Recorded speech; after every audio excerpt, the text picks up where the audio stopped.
कि ये अभी अभी घर गृहस्थी छोड़कर आए हैं। संन्यास लिए हुए 1 ही महीना हुआ है। मैं अपनी पत्नी और बच्चों को छोड़कर आया हूँ। पत्नी की सहमति से संन्यास लिया है। महाराज जी, मैं ये पूछना चाह रहे हैं कि मैंने संन्यास लेकर अपनी पत्नी और बच्चों को छोड़कर कोई गलती तो नहीं की? ऐसा लग रहा है क्या तुम? मेरे को तो कुछ नहीं लग रहा है। नहीं, बच्चे तुम्हारी पत्नी को सुख पहुंचाते हुए उनका पालन पोषण करेंगे? मेरे को कुछ है, मैं तो कुछ नहीं कर सकता हूँ बेटे। नहीं, मैं कह रहा हूं कि अपनी पत्नी को अपने बच्चों को सौंप के आए हो, बच्चे उनकी सेवा करेंगे, उनकी आपके प्रति अनुमति कि आप जाओ और संन्यास ले लो। मैं उनसे मत लेके आया हूँ, लेके आया हूँ उनसे। अब आप उनका चिंतन छोड़ दीजिए और उनका प्रश्न छोड़ दीजिए। नया जन्म हुआ, मनुष्य संन्यास लिया, अच्छा है, शास्त्र सम्मत है।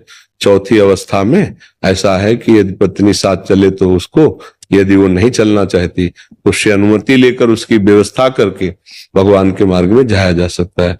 तो अब आप आ गए हैं, पर है बड़ा कठिन, क्योंकि मोह का त्याग करना बहुत कठिन है। बाहर से वेश परिवर्तन कर लेना सहज है, पर मोह, अंदर से मोह का त्याग करना बहुत कठिन। मोह मूल बहुशूल प्रद, त्यागो तम अभिमान, भजहु राम रघुनायक कृपा सिंधु भगवान। जब तक मोह है, मोह गए बिनु राम पद होई न दृढ़ अनुराग। अंदर ही अंदर खोखला करता जाएगा आपको यदि भजन में मन नहीं लगाओगे। मोह का एकांत में रोना आएगा, पत्नी की याद करके, बच्चों की, भले वो चाहे पीटे हों, लेकिन बच्चों की याद करके, बच्ची की याद करके। ये वैराग्य बहुत कठिन है।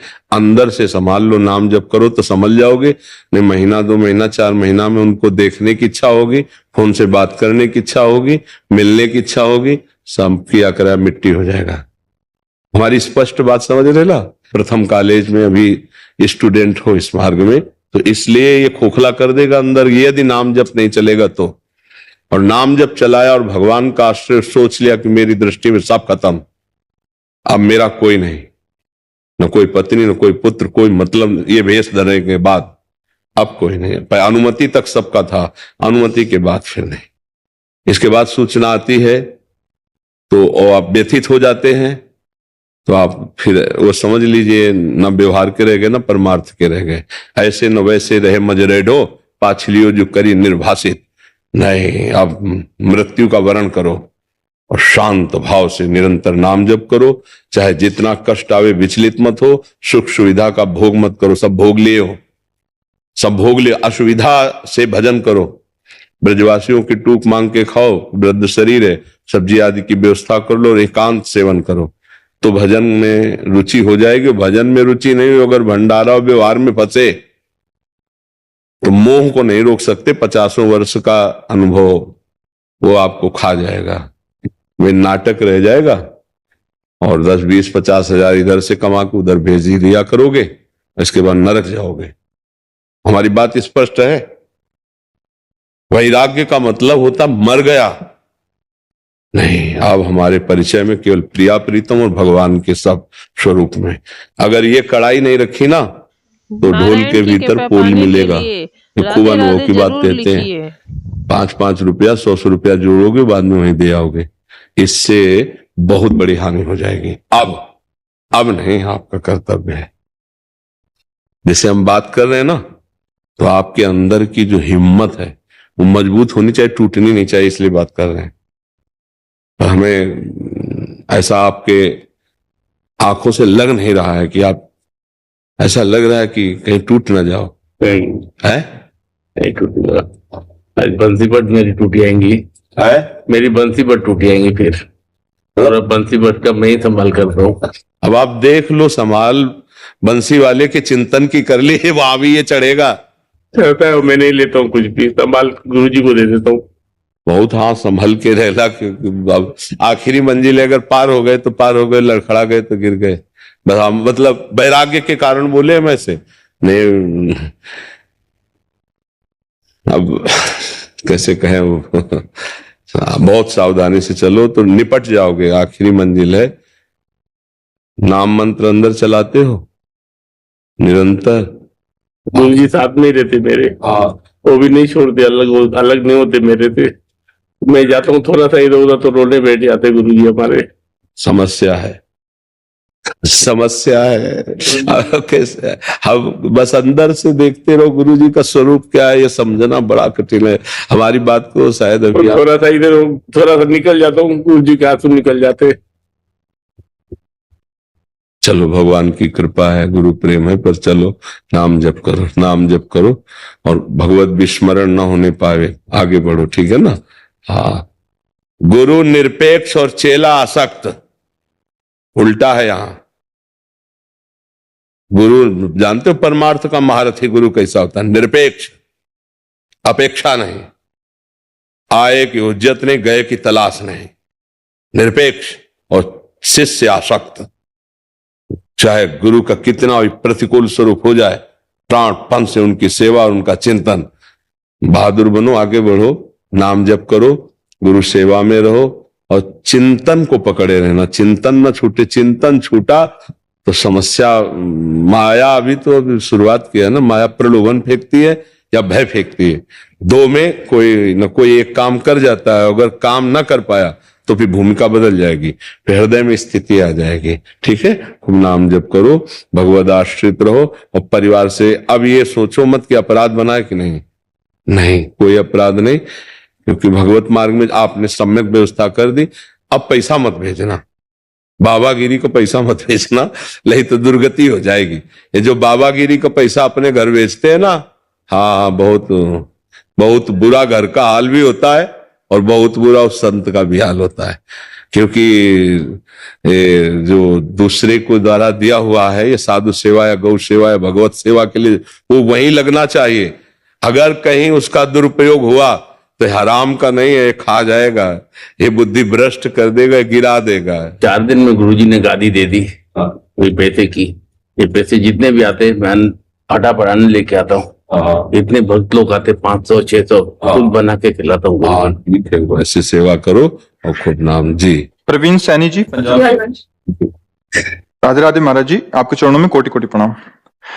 महाराज जी, जैसे कि आपके श्रीमुख से सुना है कि सभी साधकों को प्रतिदिन श्री जी के आगे साष्टांग प्रणाम करना चाहिए, एक संख्या में, जैसे 21 या अधिक मात्रा भी हो सकती है। गुरुदेव, मेरा प्रश्न है कि जैसे अशुद्ध और अपवित्र अवस्था में कोई भी सेवा नहीं करनी, तो क्या साष्टांग प्रणाम में भी ये लागू हो जाती है? अच्छा, माताओं बहनों के लिए साष्टांग का निषेध किया है, पंचांग की बात कही है। तो जब सेवा में ही नहीं जाना है तो जहां हम बैठे वहीं से पंचांग प्रणाम कर लेते हैं। प्रभु तो सर्वत्र हैं।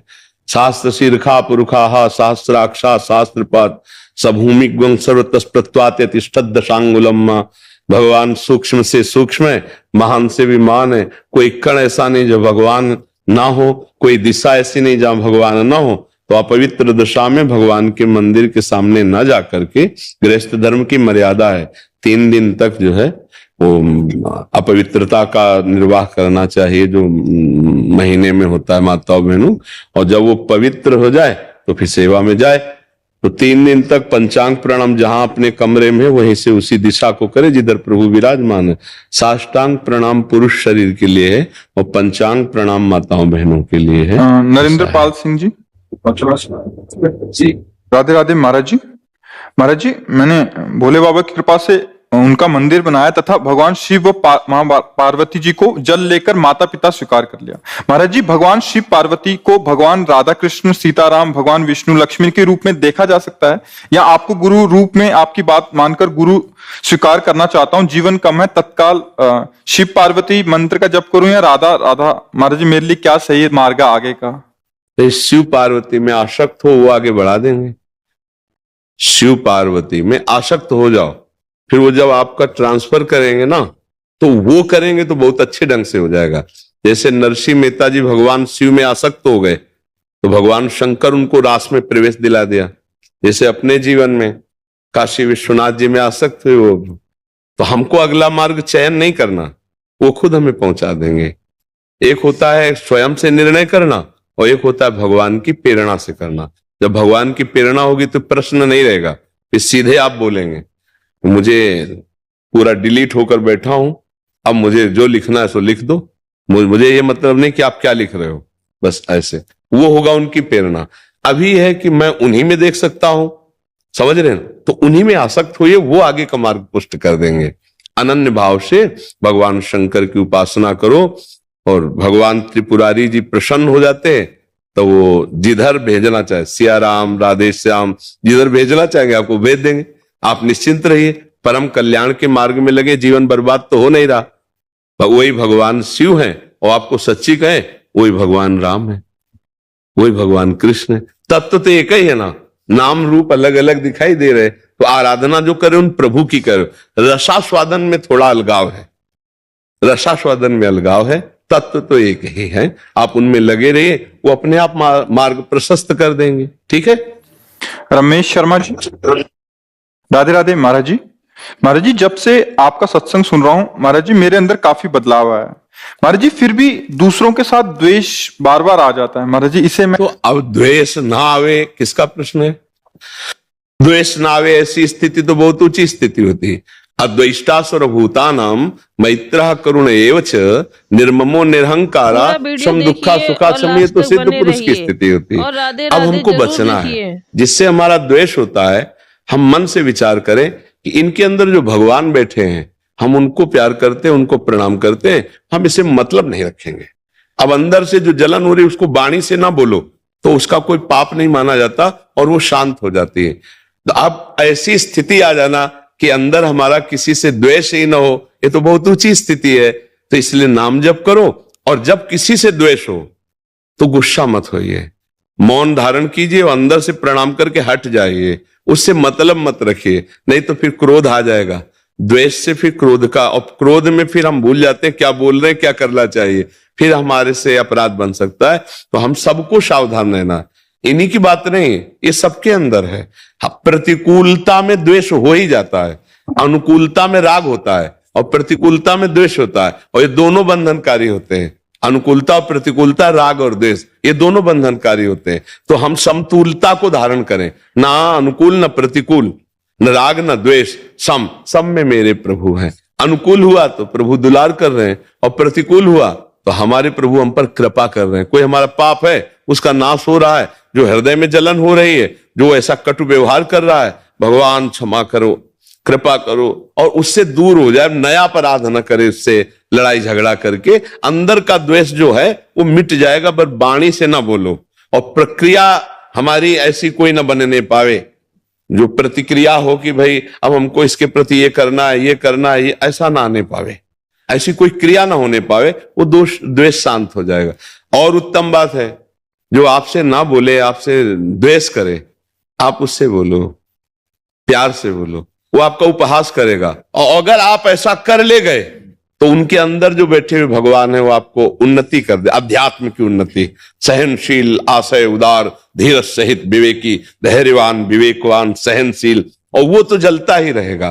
तो हमें लगता है हमें अपनों को बचाकर उन्नति प्राप्त करनी, अध्यात्म उन्नति, कि द्वेष करने वाले पर भी द्वेष न हो, वो क्रोध दिलाए फिर भी हम क्रोध न करें, वो हमको अपवित्र भाषण, गाली आदि दे रहा है, हम मुस्कुरा के चल दिए, ये बहुत बड़े बलवान की स्थिति होती है। और ये तभी होगा जब नाम जप करेंगे। खूब नाम जप करो, सत्संग सुनो, बहुत बढ़िया कृपा है भगवान की कि आप पकड़ पा रहे हो, अंदर के बातों को पकड़ पा रहे हो, बड़ी कृपा होती है। नहीं, कौन देखता है इस विषय में, जो मन में आया सो कर रहे, कौन देख रहा है? बहिर्मुख सब घूम रहे हैं, अंतर्मुख होकर ये बातें देखना भगवान की कृपा का है। और अवस्था धीरे धीरे वृद्धावस्था है, तो नाम जप जरूर कीजिए। करते हैं आप? क्या करते हैं? कौन सा नाम जप? मेरे गुरु जी मुझे महादेव मंत्र, हाँ मंत्र मत बताना, महादेव खूब ना। जल चढ़ाते महादेव जी मेरे? हाँ बस। नेत्रपाल सिंह जी ग्वालियर से, राधे राधे।